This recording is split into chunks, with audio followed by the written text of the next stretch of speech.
حضرت عثمان غنی رضی اللہ تعالی عنہ کی ولادت۔ حضرت عثمان غنی رضی اللہ تعالی عنہ کی ولادت واقعہ فیل کے 6 سال بعد ہوئی ہے۔ الم تر کیف فعل ربک باصحاب الفیل، جس کا تذکرہ قرآن کریم میں ہے، اس کے 6 سال بعد ہوئی۔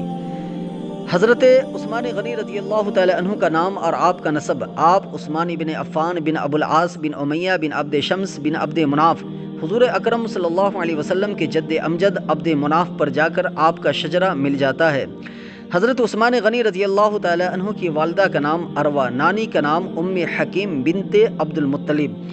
حضرت عثمان غنی رضی اللہ تعالی عنہ کی کنیت 2 کنیت تھی، ایک ابو عمرو اور ایک عبداللہ، مگر ابو عمرو سے آپ کی کنیت مشہور تھی اور لقب ذو النورین تھا۔ حضرت عثمان غنی رضی اللہ تعالی عنہ کی نکاح میں حضور پاک صلی اللہ علیہ وسلم کی 2 بیٹیاں تھیں۔ حضرت علی رضی اللہ عنہ فرماتے ہیں کہ ان کا لقب ذو النورین ایسا تھا کہ آسمانوں میں ان کا چرچا ذو النورین سے ہوتا تھا۔ ذو النورین کہنے کی وجہ کیا تھی؟ علی الجوفی فرماتے ہیں کہ عثمان کو اس لیے ذو النورین کہا جاتا تھا کہ حضرت آدم علیہ السلام سے لے کر آج تک دنیا میں کوئی ایک شخص ان کے علاوہ ایسا نہیں جس کے نکاح میں ایک نبی کی 2 بیٹیاں یکے بعد دیگر آئی ہوں۔ یہ حضرت عثمان غنی رضی اللہ تعالی عنہ کی خصوصیت ہے، اور وہ لوگ جو رسول اللہ صلی اللہ علیہ وسلم کو نور کہتے ہیں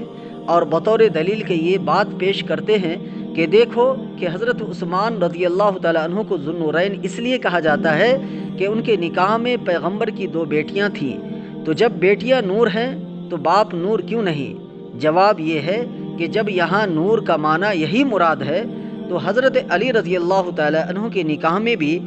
آپ صلی اللہ علیہ وسلم کی ایک بیٹی حضرت فاطمہ تھی، تو ان کو ذو النور کیوں نہیں کہا جاتا؟ ابو العاص کے نکاح میں بھی آپ صلی اللہ علیہ وسلم کی ایک بیٹی تھی، ان کو ذو النور کیوں نہیں کہا جاتا؟ پتہ چلا کہ یہاں نور سے مراد نور نظر لخت جگر ہے، وہ نور نہیں ہے جو بشر کے مقابلے میں ہے۔ حضرت عثمان غنی رضی اللہ تعالی عنہ کا حلیہ بہت خوبصورت تھا، چنانچہ حضرت عثمان غنی رضی اللہ تعالی عنہ کے حلیہ بیان کرتے ہوئے امام ابو القاسم عبد الرحمن بن محمد الاصبہانی رحمہ اللہ الوفا 470 ہجری المستخرج من کتب الناس کے اندر فرماتے ہیں، ترجمہ ہے کہ حضرت عثمان غنی رضی اللہ تعالی عنہ کا قد درمیانی قد، خوبصورت تھے، گھنی داڑھی تھی، گندمی رنگ تھا، مضبوط جسم تھا، اور آپ کی چھاتی چوڑی تھی۔ چھاتی کا چوڑی ہونا یہ خوبصورتی کی علامت ہے، اور حضرت عثمان غنی رضی اللہ تعالیٰ عنہ شکل و صورت میں مشابہ ہے حضرت ابراہیم علیہ السلام کے۔ خود رسول اللہ صلی اللہ علیہ وسلم نے فرمایا کہ میں عثمان کو اپنے جد امجد ابراہیم کے مشابہ سمجھتا ہوں۔ حضرت عثمان غنی رضی اللہ تعالیٰ عنہ خود رسول اکرم صلی اللہ علیہ وسلم کے مشابہ تھے حلیہ اور شکل کے اندر،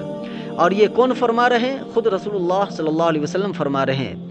حضرت ام المؤمنین حضرت عائشہ صدیقہ رضی اللہ تعالی عنہ فرماتی ہیں کہ جب رسول اللہ صلی اللہ علیہ وسلم نے اپنی بیٹی ام کلثوم کا نکاح حضرت عثمان غنی رضی اللہ تعالی عنہ سے کیا تو آپ نے اپنی بیٹی سے فرمایا کہ اے میری بیٹی، تیرے شوہر یہ تمہارے جد امجد ابراہیم کے بہت مشابہ ہیں، اور تمہارے والد محمد صلی اللہ علیہ وسلم کے بہت مشابہ ہیں۔